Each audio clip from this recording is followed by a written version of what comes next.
So there's a reference to high school in here. It's because I wrote it during high school. It's called A Poem to My Father. There are certain things about my childhood that I can remember vividly. I remember I was about 4. I would tightly grip and grasp the grip to the extension handle of my vacuum and wield it around as if it was my Excalibur. And by my side was my imaginary best friend, Billy. He was named after the original Blue Power Ranger. He even had glasses like him. I can also recall when I was 5 in kindergarten. It was show and tell. Everyone brought in their toys, and I did too, but me not having a bunch like everyone else, I made my own. So I stepped up to the front of the room. All the kids were sitting silently Indian style on the floor. Partially, but not really nervous, I presented to them all my ship, made of bright yellow Legos. I'm retelling these memories to you because as a kid, I had a strong imagination. And just like genetics, that imagination followed me as I grew older.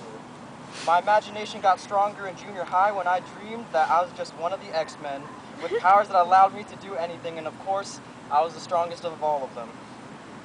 And I say all that to say this. I haven't imagined too much in high school. There's only a few things that I have imagined these years. I imagined that I was an actor making a bunch of money in Hollywood. Then I imagined how much certain girls would like me for my poetry. After that, I imagined and hoped that someone would like me for my poetry. But ever since sophomore year, I've really imagined only one thing.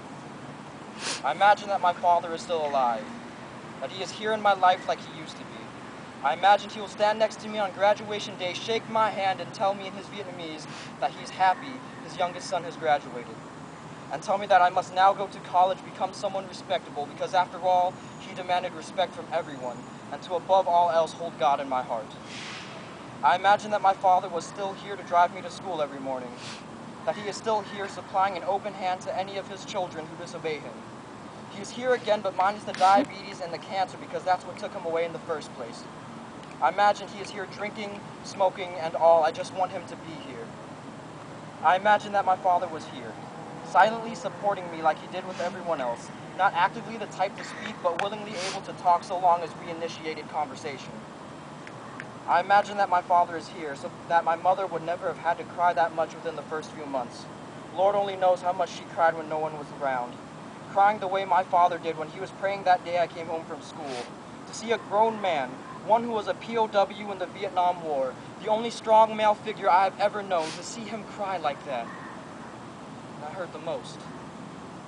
And I imagine it never happened, that he's still here, still my father.